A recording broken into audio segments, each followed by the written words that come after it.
দুনিয়াতে বন্ধুকে বন্ধু বলে ডাক দিলে বড় খুশি হয়, বাবাকে আব্বু বলে ডাক দিলে বড় খুশি হয়, আম্মুকে আম্মু বলে ডাক দিলে বড় খুশি হয়ে যায়।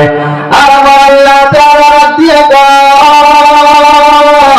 হে আমার আদরের কুদরতি হাতে বানানো বান্দারা, যেই জবান দিয়ে আব্বুকে আব্বু বলে ডাক দিলা, যেই জবান দিয়ে মাকে মা বলে ডাকলা,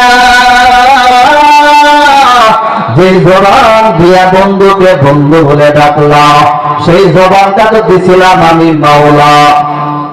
ওই জবান দিয়ে যদি একবার ফাঁকে ফাঁকে আমি আল্লাহ তাআলাকে একবার আল্লাহ বলে ডাক দেও,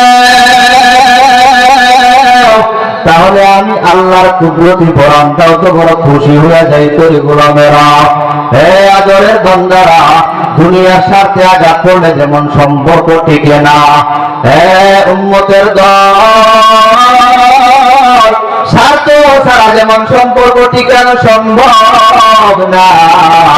আমার মাওলা কেমন মায়ার রব, আমার আল্লাহ কেমন মহাব্বতের আল্লাহ, আমার আল্লাহ কেমন মায়ার আল্লাহ।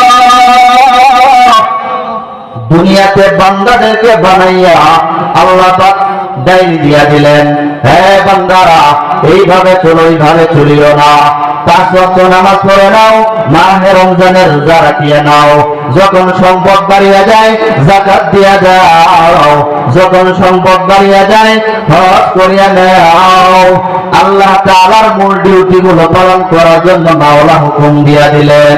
হে উম্মতের দলেরা, যখন আমার মাওলার হুকুম আমরা মানলাম না, বিভিন্ন কাজের ব্যস্ততার কারণে নামাজে ফাঁকি দিয়া দিলাম, ফজরের নামাজে মসজিদে গেলাম, জোহরে যাওয়ার যখন সময়টা হইলাম না, আবার জোহরের নামাজে গেলাম, আসরের নামাজে যাওয়ার যখন সময়টা হইলাম না, আল্লাহ তাআলা রাগ করিয়া কোন সময় বাতাস নামক নিয়ামত বন্ধ করে দিলেন না। আমার মালিক কেমন মায়ার,